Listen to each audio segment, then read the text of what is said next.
Во напливот на технолошката и дигиталната револуција, финансиската одржливост на традиционалните медиуми, телевизијата, весниците и радиото станува важно прашање.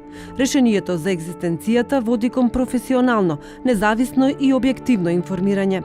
Ова е само една од важните поенти во истражувањето со наслов «Механизмите за субвенционирање на медиумите и новинарството во Македонија и европските земји», што го спроведе Македонскиот институт за медиуми и Мировниот институт од Лубљана, а кој ги анализира моделите за финансиска логистика за медиумите, но и ги издвојува најприменливите концепти со фокус на субвенции. Според анализата, традиционално постојат два вида механизми за субвенционирање на медиумите.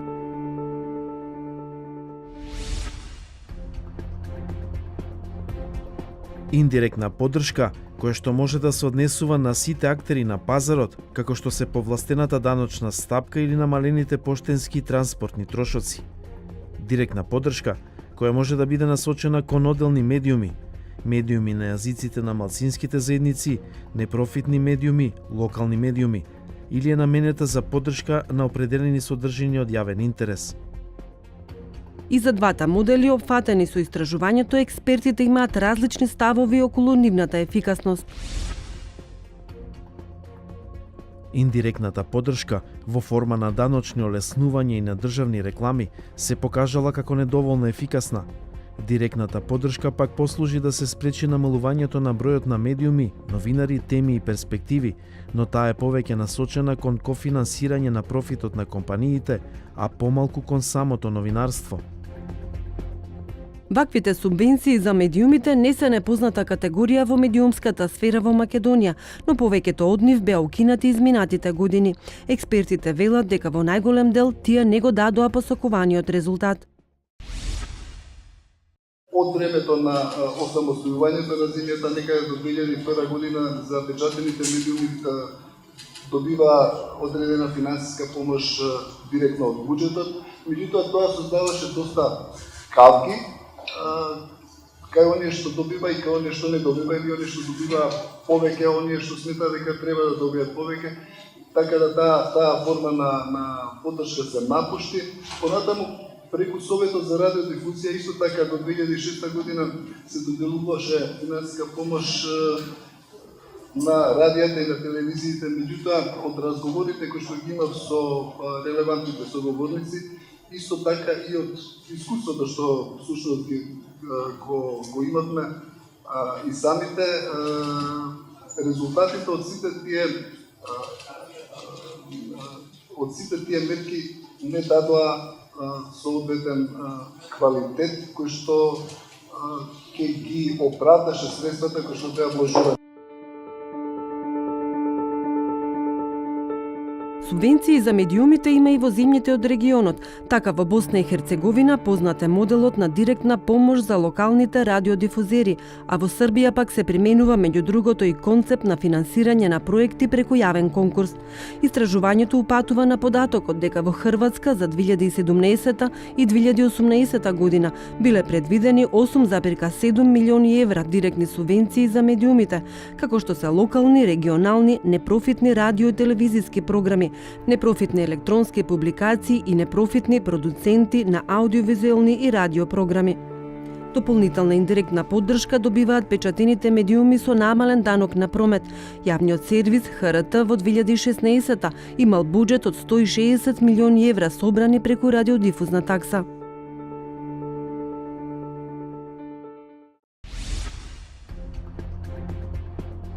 Во Хрватска постои фонд за поттикнување на разновидноста и плурализмот во електронските медиуми, во кој одат 3% од приходите од радиодифузната такса. Директните субвенции се делат преку јавен конкурс за проекти, на кој одлучува Советот на Агенцијата за електронски медиуми. Тој е Дневник телевизија Словенија. Во Словенија државната телевизија РТВ Словенија во 2016 година имала на располагање 94 милиони евра, исто така собрани преку радиодифузна такса. Во 2017 1,5 милиони евра добиле локалните, регионалните и студентските радио и телевизиски програми со посебен статус, а половина милион останатите приватни печатени електронски медиуми. Субвенциите таму ги дели Министерството за култура преку јавен конкурс за проекти. Финансиската поддршка изнесува до 50% од проектот или од 30.000 до 100.000 евра. Не само во регионот, туку и во пошироки европски рамки, односно и во поразвиените и побогатите општества од нашето, постојат модели и разни форми за поддршка на медиумите со клучна цел – квалитетни и професионални медиуми кои ќе понудат разновидна програма. Mi dugo u raspravama o medijima, naročito u ovim našim postsocijalističkim državama, bili izloženi tezi da što je manja uloga države i što je veća prepuštenost medija tržištu, to znači veća sloboda medija. No kada pogledamo koliko država pomaže medijima u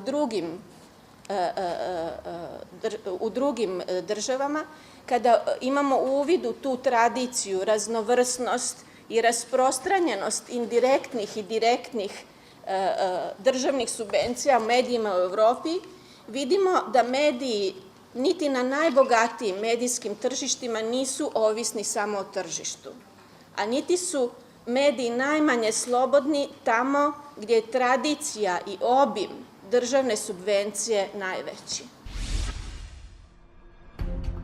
Една од мерките за поддршка на медиумите во Европа е ниската стапка на даноци.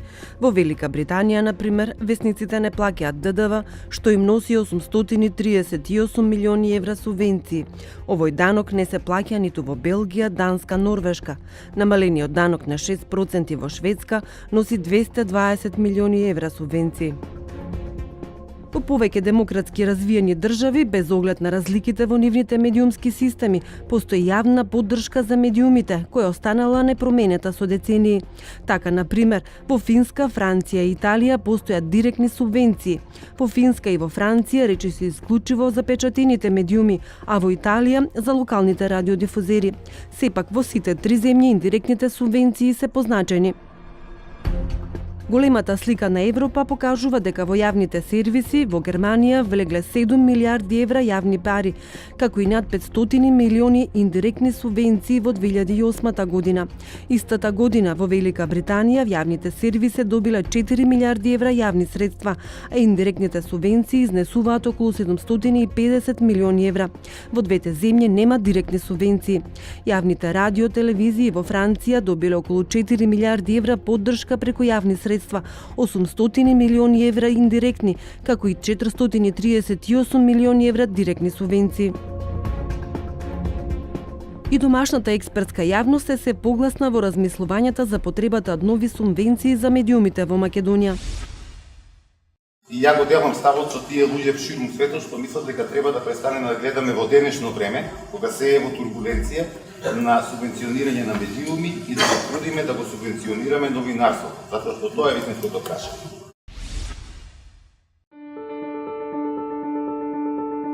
Со 50 милиони денари или нешто над 800.000 евра, владата ќе ги субвенционира печатените медиуми во земјата. Предвидените средства ќе се доделат на медиумите кои се издаваат на македонски јазик во висина од 50% од направените трошоци за печатење и 50% за дистрибуција. За медиумите кои се издаваат на јазиците на етничките заедници ќе се доделуваат средства во износ не помал од 50% и не поголем од 70% за направените трошоци за печатење и за дистрибуција. Субвенциите ќе им се доделуваат на печатените медиуми од општ информативен карактер, кои што објавуваат содржини за текувните политички, економски, социјални и културолошки прашања. Медиумите што ќе добијат владени пари, ќе треба да ги имаат подмирено сите обврски кон државата и кон вработените. Асоциацијата за печатени медиуми уште на почетокот на годината имаше повеќе барања до владата. Баравме за ново вработените новинари во првите 3 години државата да ги ослободи медиумите во висина од 100% од давачките за пензиско и здравствено осигурување, додека за постојните вработени во висина од 50% за еден период од 3 години. Бараме намалување на ДДВ-то за рекламирање и огласувачите во печатените медиуми од 18 на 5% за сите реклами кои што би се објавиле во печатените медиуми преку маркетинг агенции, како и огласи на јавните претпријатија и државните институции. Едно од барањата е и одредување на буџет на рекламирање во почетените медиуми на предпријатијата каде државата има своји акции. Например, го земавме случајот со T-Mobile, знаеме дека државата има своји удели таму, побаравме од владата да им наложи, доколку е тоа можно, пак не сме ние сигурни, но ова е само предлог, во годишниот буџет за рекламирање на Телеком да се издваја 10% од вкупниот буџет само кој што ќе се троши само во печатените медиуми.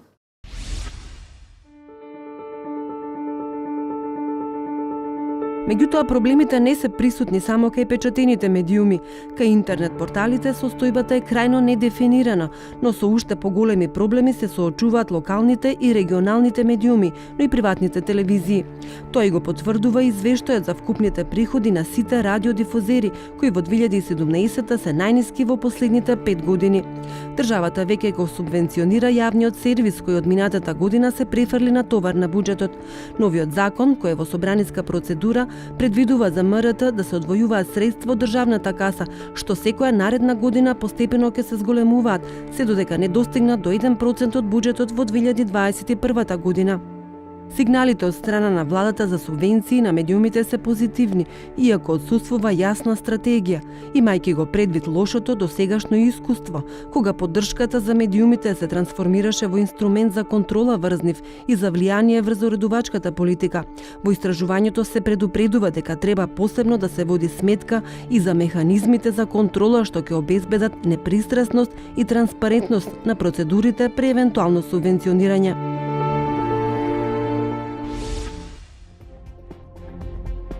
Најголемата замка при евентуалното дизајнирање на модели на субвенционирање, што ја посочуваат сите консултирани експерти, е да се внимава од каде ќе доаѓаат парите, преку кои механизми тоа би се направило и кои медиуми би можеле да бидат субвенционирани. Со оглед на анализата за состојбите во медиумите, во истражувањето се препорачува да се подготви стратегија и разработка на конкретни механизми за поддршка на професионалните медиуми со информативна програма, независното истражувачкото новинарство и други дефицитарни видови медиуми и содржини кои придонесуваат за подобрување на медиумскиот плурализам и другите цели утврдени со анализата на состојбата, консултациите и стратегијата. Потребно исто така и поддршка на новинарската продукција, како и поддршка за образованието и усовршувањето на новинарите. Механизмите за поддршка на медиумите и медиумскиот плурализам треба да бидат различни и да се наменети за различни типови медиуми и платформи на национално, регионално и локално ниво. Тие мора да бидат јасно дефинирани и засновани на прецизни, објективни и транспарентни критериуми, а финансиската помош треба да се користи во целосно почитување на институционалната и уредувачката автономија на медиумите.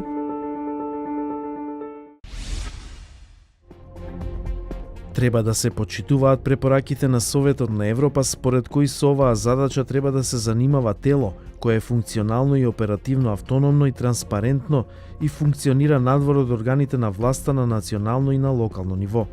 Тоа тело може да биде во состав на медиумскиот регулатор, како фонд за финансирање на аудиовизуелната култура или како самостоен, независен орган, како што е, например, Фондот за новинарство во Холандија. Како извор на средства за обезбедување финансиска поддршка за медиумите, може да се користат државниот буџет и буџетите на локалните заедници, но и други даноци и давачки кои постојат или би биле воведени. Например, во некои држави за оваа намена се одвојува дел од данокот на приходите од огласувањето, дел од данокот при продажба на електронски уреди, дел од данокот на приходите од наплата на пристап до интернет. На крајот од истражувањето се посочува и дека е потребно да се разгледа и можноста даночните регулативи да дозволат намалување на даночната основа на граѓаните што сакаат да донираат мали индивидуални средства по форма на граѓански донации за поддршка на новинарството и медиумите.